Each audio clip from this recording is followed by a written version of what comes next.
ఈ రోజు పనికిమాలిన ఐస్ క్రీమ్ ఎలా చేసుకోవాలో చూద్దాం రండి. ఫస్ట్ గిన్నెలో పాలు పోసుకొని కాచుకోవాలి. ఇది నా సొంత ప్రయోగం అనుకునేరు. ఆ ప్యాకెట్ వెనకాల ఏ ప్రాసెస్ రాస్తుందో అలానే చేస్తున్నా. ఇంకా ఈ పౌడర్ విషయానికి వస్తే మొత్తం షుగర్ స్మెల్ వస్తుంది. నేను ఇంట్లో ఐస్ క్రీమ్ ఎప్పుడు ట్రై చేయలేదు, ఇదే ఫస్ట్ టైం. పాలు మంచిగా కాగిన తర్వాత ఈ పౌడర్ అందులో వేసుకొని మిక్స్ చేసుకోవాలి. గ్రీన్ కలర్ లో ఉందేంటి అని అనుకోకండి, ఇది పిస్తా ఫ్లేవర్. ఇది చేస్తున్నంతసేపు మా అమ్మ నన్ను తిడుతూనే ఉంది. సాయంత్రం దాకా ఆగు, ఐస్ క్రీమ్ తినిపించి నేను కూల్ చేస్తాను అని చెప్పాను. దీన్నైతే ఒక 1 అవర్ మంచిగా చల్లారనివ్వాలి. తర్వాత ఒక ప్లాస్టిక్ కంటైనర్ లో వేసుకొని డీ ఫ్రిడ్జ్ లో పెట్టేయాలి. మేము ఫ్రిడ్జ్ లో పెట్టినవన్నీ చూడకండి. ఒక 1 అవర్ తర్వాత ఇలా జెల్లీ జెల్లీగా అవుతుంది అనమాట. ఇప్పుడు దీన్ని ఒక మిక్సీ జార్ లో వేసేసుకొని గ్రైండ్ చేసుకోవాలి.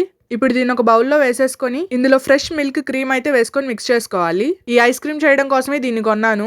నేనైతే దీన్ని ఇదే ఫస్ట్ టైం చూడడం. సేమ్ పాల స్మెల్లే వస్తుంది. బాగా మిక్స్ చేసుకున్నాక మళ్ళీ ప్లాస్టిక్ కంటైనర్ లో వేసుకొని ఫ్రిడ్జ్ లో పెట్టేయాలి.